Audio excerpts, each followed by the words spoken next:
In this video, we will go over the answers and explanations to the quiz questions.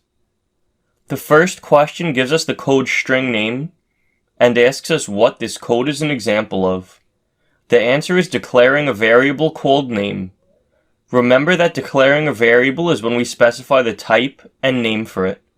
Defining a variable is when we assign it a value. The second question asks us what standard is in C++. The answer is namespace. Standard is a namespace that contains things like the standard input stream, cin, and the standard output stream, cout.